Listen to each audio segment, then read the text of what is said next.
have a Ministry of Education be represented at the table. They have a Nigerian Labour Congress too, which is represented there too. Then ASUU and some other body of vice chancellors, including, don't forget, including National University Commission. They have interest too in this. So now the president now is now giving a marching order. We should just be hopeful that they say, look, they would be at least be able to reach an agreement, a consensus that will lead to a lasting solution within this incessant strike. We have recorded this strike on and on and on. If it's regard to the issue of their wages alone, I believe by now they would cross that bar. But the other aspect too, it has to do with the talk about the template of which they are going to be paid, which is they are being pushed to the this IPPIS, and of which they said no, we cannot be part of IPPIS.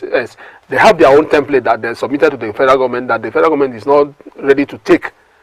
I believe that ASUU on their own, they should at least shift a bit, because this strike doesn't do both the nation, even including themselves, and the individual student that are paying the school fees. It's not doing anybody any good. They should, if federal government decide to shift a bit, them too on their own too, they should be able to shift a bit, so that they should have this amicable resolution of this strike. Yes, it should come to a compromise. A situation whereby you stick to your own end, the other party to stick to their own end. That is why this strike now lasted this length. Yes. Also, the president has given a directive that Ngige should hands off. From hands off in this case, it doesn't mean that he's not going to be part of it. He's going to be part of it. He's the Minister of Labour. He has been leading. He has been doing the person leading. So all this while. So now we are going to see more of Ministry of Education. When we're talking about Ministry of Education now, it's not going to be only the minister that will come. No.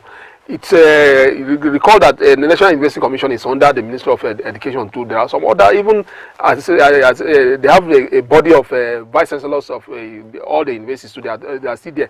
I believe that the Minister of Education will now into at least will take a serious time now to understudy what is on the ground, and then from there now he'll now have a lead on how to approach the situation. It does nobody any good that look that the university have been shut. Federal universities have been shut for the past 5 months. All right, let's hope that issue is resolved. We just hope so. Yeah. Yes. That the president has given. So moving on, let's talk about the just concluded Osun State election. Yes. We hear that the current governor, that's Boyega Oyetola, is going to court with 50 lawyers. To me, that is like a lot of lawyers to fight this battle. That means it is a serious issue as it is. Yeah. Recall that in 2018, this current, the governor-elect, Adeleke, he approached the court to the extent that he went to the Supreme Court. So it's the current governor won based on technicalities, not that. So, you know, at times, these politicians, they know how to play the game. They know how to play the game. How do they play the game? Now, if you hear about 50 lawyers, senior advocate inclusive, you now assume he's now trying to intimidate his opponent. And the opponent too is not a new person to the game. He too, he will now assemble his own team of lawyers to make sure that they'll fight the case at the end of the day. But the truth is that there's no anywhere that you have a contest of in a democracy that there will be no issue of being shortchanged, accusation of that here and there. But the fact is that, was the election transparent? That is the question.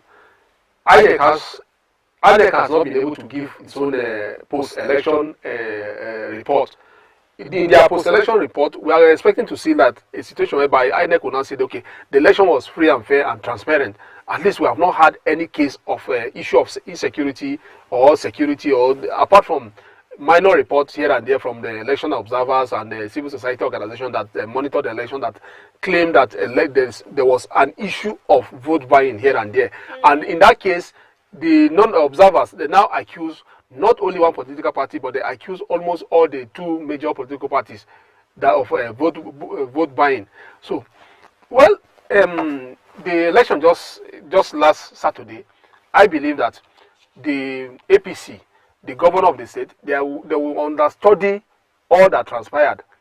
Apart from that again, like PDP Adeleke, he is trying to like resolve some certain crises within the party itself, the PDP itself, so that APC will not catch it on the loophole. You understand? The politicians, they know how to play the game. If they discover any loophole, like for instance, Adeleke had a case of issue of certificate before. He can decide to instigate the PDP within the PDP themselves to say, okay, take up this issue, because if as a opposition, I think the certificate issue was resolved. It was resolved, but yes, but you know, politicians, they have a way of doing everything. They will understudy it again to make sure that okay, let's put that aside. The process, that is the primaries that produce him as the flag bearer. Within the PDP themselves, they can decide to say, okay, we'll take the matter to the court to say, okay, we are going to open up the case afresh. By the time they do that, probably to thwart his opportunity of becoming the governor of the state, and again bring up a lot of issues. So now you see the ruling governor now, the present governor now, he has assembled his own team of lawyers. The governor-elect on his own part too will assemble his own team of lawyers too. It's not a new person today in the game. He has done that before. They fought their case up to the Supreme Court before. And even the issue of his certificate too, he fought it up to the extent of going to the Supreme Court. So it's not a new person. I don't think he would feel be intimidated with that. Let's see how that goes eventually. So let's talk about the new NMPC that was unveiled.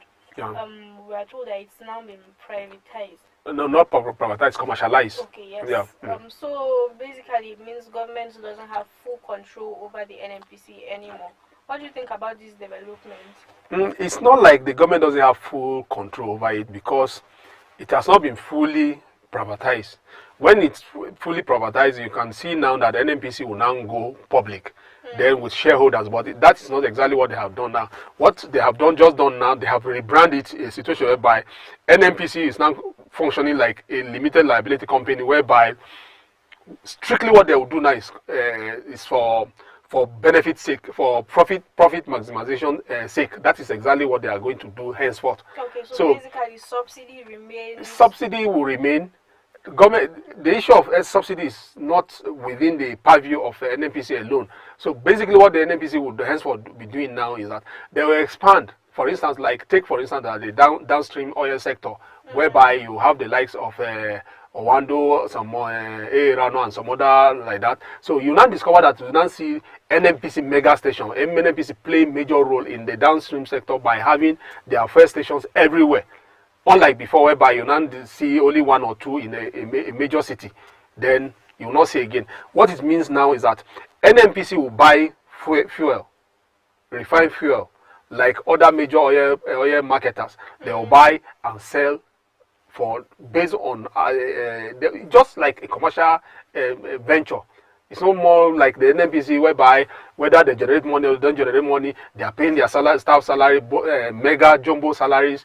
Whether they make money or they don't make money, the money is coming to them and they are spending. So, but henceforth, it's going to be a different ball game. They have their board. Their board is being considered based it's like a new orientation, looking at NNPC activities from a commercial point of view, making money, not the old system.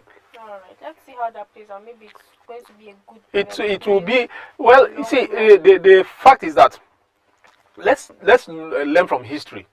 Take for instance like the issue in the energy sector, whereby we had in the olden days we had NEPA, from NEPA to PHCN.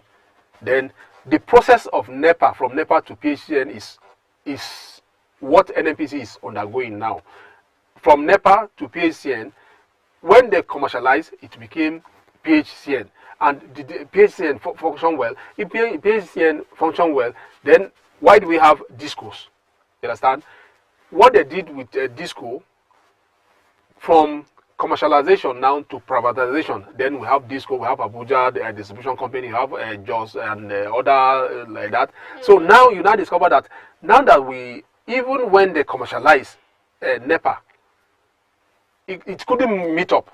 So although we're not trying to futuristic, have that negative thought behind the NNPC, though the oil oil sector is a different sector, unlike the energy sector. I see a situation whereby if the government decided to say, okay, this is what some other experts expect is a fully privatized NNPC, to say, okay, government should be able to retain at least 40% and sell out 60%, whereby private investors will come in with their money into it, and then the board will be determined on their operations. But that is not the case in this very case now. So what if the money is coming in, then corruption now set in? You understand? So must we wait until we get to that level before we think about privatization? Then again, talking about privatization again, if you wholly privatize it, it means NNPC will be competing with other oil marketers. Then the issue of hike in the fuel, it will become too outrageous to the extent that Nigerians will not be able to afford it. And we're talking about inflation, you understand? So, but let's see how this goes. We pray that it works. So the Guardian newspaper reported that Tinubu unveiled Shetima as his running mate, despite the whole same faith controversy that has been going on for a while. So this is now a conclusion. It's no more us criticizing the move or whatever. So how do you think this is going to play out eventually? Well, it's really unfortunate that in politicians they don't look beyond their own interest. For us would expect APC as the ruling party. Remember, they are the ruling party. They are not like the opposition. If it is an opposition that is decide to go on this platform of the same faith platform, at least we'll say, okay, opposition is desperate to clinch power and they are doing it wrongly. But it's the ruling party. The ruling party, APC, ought to set example, ought to lead by example, ought to set a pace whereby Nigeria should be able to take that path. But a situation whereby they now discover that, look, they are featuring presidential candidate, a Muslim, the running mate too, a Muslim, and you see now from the north to the south, the whole of the nation, even including some Muslims too, they are coming out to condemn it and say, look, there's no equity in this, there's no fairness in this. But the way the politicians reason is different. Well, how do they reason? What matters to them is victory. But victory should not be at all costs.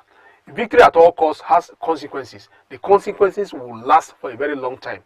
It will bring disunity. It will bring Nigeria. It will lead to polarization among the ethnic groups and the faith itself. So, against all cries here and there, and to some extent, you can say that it's a kind of a threat to say, look, if you feature this, we are not going to vote. But they still went ahead to say, okay, this is, even before he picked Shetima, there was already a rumor towards that look, he's going to feature a fellow Muslim from the north here. But at the end of the day, they still go ahead to say, okay, we are going to unveil Shetima today, which is Wednesday. We wish them the best of luck. But in a multi-democracy, a multi-party democracy, the beauty of it is that there are other options. So other politicians, other political parties, they should take advantage of this Muslim ticket. Take advantage of it, explain to Nigerians, clamor to Nigeria, campaign. I believe that by the time they do aggressive campaign towards to condemn what they did and present them an option, I believe Nigerians will listen to them. We should move beyond what the APC have. That is their own best. They have done what they have done is they believe that this is their own best bet to win the 2023 election. Nigerians now should be able to come out to say, okay, we have our other options too. This is a multi-party system. In a multi-party system, there are other political parties. So we can, if you cannot take our consideration, if you cannot consider us to be part of your party, then we are moving to this. That is, they should tell them that so that they will not get away with it. Alright, just as you have said, we should move beyond the APC alone. I mean, there are other political parties. Yes. And then I'm very sure most of them are going to leverage on this. Sure. Same faith ticket thing. Yeah. So that's about it today. Thanks for joining us. Please subscribe to our YouTube channel as Ferric TV on YouTube, and also follow us on all of our social media platforms. On Instagram, on Twitter, we are as Ferric News, and on Facebook, we are official as Ferric News. Thanks for watching. My name is Dabir Gift, and I've had Mr. Mustafa. Thank you for joining me. You're welcome. Bye.